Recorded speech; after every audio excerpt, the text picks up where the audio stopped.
بسم اللہ الرحمن الرحیم۔ السلام علیکم۔ اپنے غم کی نمائش نہ کر، اپنے نصیب کی آزمائش نہ کر۔ جو تیرا ہے تیرے پاس خود آئے گا، ہر روز اسے پانے کی خواہش نہ کر۔ تقدیر بدل جائے گی اپنے آپ ہی، اے انسان مسکرانا سیکھ لے، وجہ تلاش نہ کر۔ جتنا سوچو گے اتنی ہی اذیت ہوگی، یا تو خود کو مضبوط کر لو یا خود کو مصروف۔ صبر تبھی آتا ہے جب ہم اس کی رضا میں راضی ہونا سیکھ لیتے ہیں۔ ہر آزمائش سزا نہیں ہوتی، کچھ آزمائشیں ہمارے حق میں ہوتی ہیں، بس ہم سمجھ نہیں پاتے۔ جو تمہارا ہے وہ تمہارا ہی رہے گا، تم سے کوئی لے نہیں سکتا۔ تم صرف صبر کے ساتھ اللہ سے جڑے رہو۔ سکون انسان کا کمال نہیں، رب کی عطا ہے۔ یقین رکھو اللہ پر اور اپنا ہر معاملہ چھوڑ دو اس پر۔ اللہ وہاں سے عطا کرے گا جہاں سے تم سوچ بھی نہیں سکتے۔ اللہ دیکھ رہا ہے، اللہ سن رہا ہے۔ جب سب جانتے ہو تو دل میں وسوسے کیوں؟ یقین رکھو اپنے در سے خالی نہیں جانے دے گا۔ اللہ جب آزمائش میں ڈالتا ہے تو صبر بھی دیتا ہے۔ پھر یہ فکر کیسی، اللہ پر یقین رکھو، وہ اکیلا نہیں چھوڑے گا۔ بہت جلد تمہیں ہر دعا قبول ہوتی نظر آئے گی۔ آسمان پر اللہ جانتا ہے کہ اس کا بندہ انتظار کر رہا ہے، اور یقیناً وہ آپ کو مایوس نہیں کرے گا۔ تہجد ایک امید ہے جب سب کچھ نا امید نظر آتا ہے۔ تہجد تو اللہ کو اپنا بنانے کا سب سے بہترین وسیلہ ہے۔ وہ مانگنے کی توفیق تمہیں تب ہی دیتا ہے جب وہ تمہیں وہ چیز دینی ہو۔ گرتے ہوئے سنبھال لیتا ہے وہ تمہیں، تو پھر کیا دکھ میں اکیلا چھوڑے گا؟ اللہ ہی ہے جو ہر پل میں تمہارا ساتھ دیتا ہے۔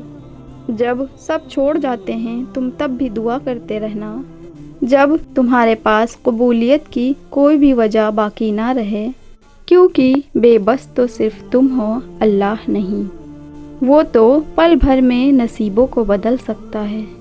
جو راستہ اللہ تمہارے لیے چن لیتا ہے، بس وہی راستہ تمہارے لیے بہترین ہوتا ہے۔ اس راستے پر آنکھ بند کر کے چلنا شروع کر دو۔ کسی کا ساتھ ملے نہ ملے، اللہ کا ساتھ لازم ہے۔ جب تم اس کی چاہت کو اپنی چاہت بنا لیتے ہو، پھر ایک وقت آتا ہے وہ تمہیں تمہاری چاہت سے ملوا دیتا ہے۔ صبر کی دو صورتیں، جو ناپسند ہو اسے برداشت کرنا، اور جو پسند ہو اس کا انتظار کرنا۔ مسلسل ایک ہی دعا کو ہر نماز میں مانگنا کوئی اتفاق تو نہیں ہے۔ یقین رکھو اگر اللہ دل سے دعا کا خیال نہیں نکال رہا، تو پھر اس دعا کا پورا ہونا تمہارے نصیب میں لکھا جا چکا ہے۔ دعاؤں کا مسلسل تمہارے لبوں کی تسبیح بن جانا اللہ کی طرف سے تمہارے لیے قبولیت کا اشارہ ہے۔ اور دعائیں مانگتے رہو، اللہ کو اپنے بندوں کے اٹھے ہوئے ہاتھوں کی لاز رکھنا آتا ہے۔ جب رات کے آخری پہر اللہ تمہیں خود چنتا ہے تہجد پڑھنے کے لیے، تو پھر سوچو وہ تمہیں خالی ہاتھ کیسے لوٹائے گا۔ اس لیے جب بھی رات کے آخری پہر آنکھ کھلے تو اسے بے وجہ نہ سمجھ لینا۔ اس کا مطلب اللہ تم سے تہجد میں ملاقات کرنا چاہتا ہے۔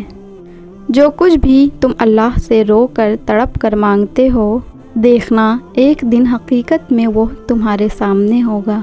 اللہ پر چھوڑے ہوئے معاملات پر اتنا پریشان نہیں ہوتے۔ اللہ بہت بڑا قادر ہے، وہ اپنا کام مکمل کر کے رہتا ہے۔ قبولیت کا وعدہ بھی کیا ہے تو وہ پورا بھی کرے گا۔ تم اپنا کام کرو، یعنی یقین اور اللہ کی اطاعت، اور جب توکل کرو تو یہ مت سوچو کہ جو مانگا ہے وہ ملے گا کیسے، بلکہ انتظار کرو کہ جو مانگا ہے وہ ہر حال میں انشاءاللہ ملے گا۔ کب اور کیسے، اس بات کا فیصلہ وسیلہ بنانے والے پر چھوڑ دو۔ دعاؤں میں اتنی طاقت ہوتی ہے کہ یہ ہر بات اللہ سے منوا لیتی ہے، پھر مسئلہ نصیب کا ہو یا قصہ ماضی، ادھوری کہانی ہو یا ناممکن کام۔ میں نے اپنی قسمت کو اللہ پر چھوڑ دیا ہے، اس لیے نہیں کہ اللہ بہتر کرے گا، بلکہ اس لیے کہ اللہ سے بہتر کوئی کر ہی نہیں سکتا۔ اگر چاہتے ہو کہ تمہاری سب دعائیں قبول ہو جائیں تو تہجد پڑھا کرو اور اللہ سے اپنے دل کی ہر بات کیا کرو۔ اس وقت اللہ تمہارے بہت قریب ہوتا ہے۔ تمہارا نصیب بس تمہیں ان راستوں تک لاتا ہے جو اللہ نے تمہارے لیے لکھ دیے ہیں، مگر تمہیں ملتا وہی ہے جس کے لیے تم دعا کرتے ہو۔